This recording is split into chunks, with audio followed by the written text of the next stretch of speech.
Hey Zen fam, I was having a wee think. Now we all know that Xbox is having a wee bit of a situation at the moment where their whole model is not really working out for them. Game Pass subscriptions have kind of gone a bit wonky. The Xbox Series S is technically in most regions outsold the Xbox Series X, even though the X is a better system, and because the S generally tends to bottleneck the industry and holds back the industry, which is part of the reason why we can't seem to move forward in games. Although there are other factors, most of them CEOs and stuff. It makes me wonder. A lot of people are saying there might not be another generation of Xbox, which would be a shame because Xbox are kind of needed to keep PlayStation honest if we're all completely truthful about things. We need the two big guys to be the two big guys, because if one big guy becomes the ultimate big guy, then there's no competition. If there's no competition, there's nothing to push against. If there's nothing to push against, then that's where the trouble starts. So, I was wondering if Microsoft decide they kind of don't want to be in the console making business, but instead decide to franchise the idea of having an Xbox. Could you, for instance, in another 3 years or 4 years maybe, when the next generation of Xbox comes out, Microsoft don't make the Xbox, but a bunch of companies make their own version of an Xbox, like AMD Xbox, IBM Xbox, Lenovo Xbox, Asus Xbox, and they could all be cross-compatible with each other. But basically, you take your Xbox disc or your Xbox download and filter it in or stick it in to whatever system has been made by whatever company. So you could still buy an Xbox system. Xbox themselves would probably still make the controllers, so at least then there's a level of continuity. But you could really sort of start to go interesting places, like I'm buying the AMD Xbox because I want this feature, and this feature. Or I'm buying the IBM Xbox because I want this feature, and that feature. Or I'm buying the Asus Xbox because I want one that's much cheaper but can still do this, and this. And you could have all kinds of permutation which would provide customer choice, but then if someone's buying the next generation of Xbox, whatever the name is, would all those models of Xbox from all those different companies still come under the one moniker? Would it, like, say they call it the next Xbox, let's say. So AMD Nextbox and like Lenovo Nextbox and blah blah blah blah blah. If all these companies, have the Nextbox license and go out and make Nextbox games, then okay, so you have the name of the you have the name of the model, but then if a loved one is buying the next generation of Nextbox for their loved one, then they're going to be really confused when they move into the marketplace. I mean, it's bad enough when Nintendo introduced the Wii U, because people are like, what's a Wii U? Is that like the Wii? And they thought that the Wii U was just the screen thingy, the controller, and they thought that was an add-on to the Wii.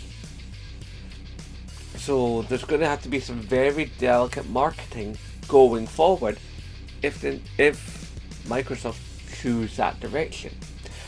And then I thought, hang on a minute, considering that there's a lot of Xbox games that are now being touted to be playable on PlayStation platforms, does that then mean that by the time we're in PlayStation 6, they could use the Xbox platform licensing stuff to either make their own Nextbox, so the Sony Nextbox, and in that case, how far of a push is it, legally speaking, to make a PlayStation Nextbox? So the PlayStation 6 could be built with Nextbox components already in it.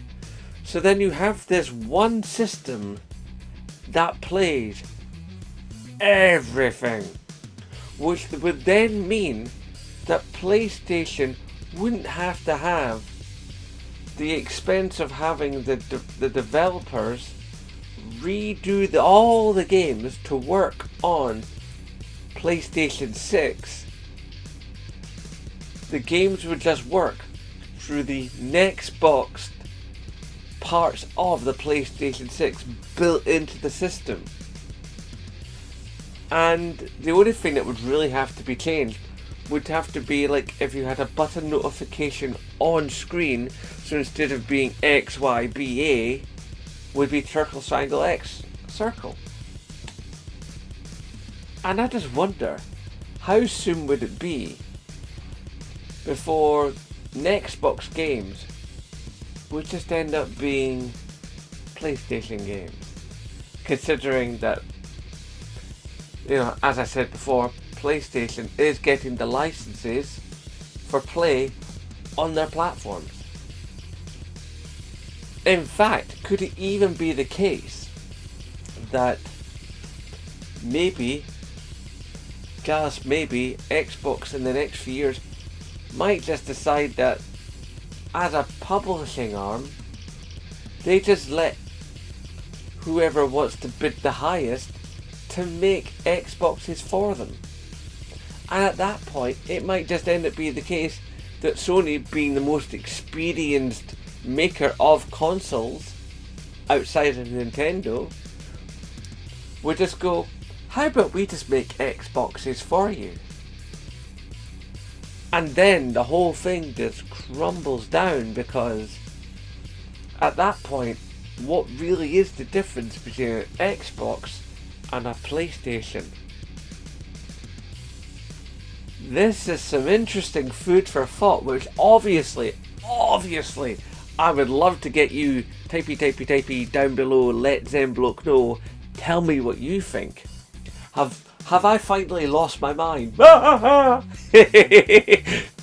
late. That happened a long time ago. But seriously, it's an interesting discussion topic, I think. What would happen if PlayStation started making Xbox systems to play Xbox and PlayStation games?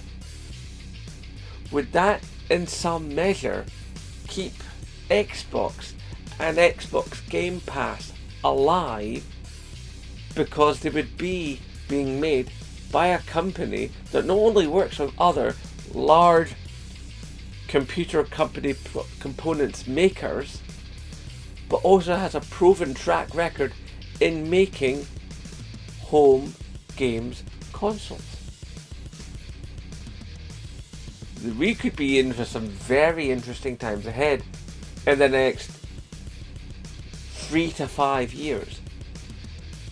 Unless, of course, Sega come back. Which I don't see happening. It would be lovely. And of course, we're still all waiting on the Dreamcast Mini, which I also just sometimes don't believe is ever coming either. But, as always, hashtag support Scottish YouTubers, and of course, as always, aye, nae bother.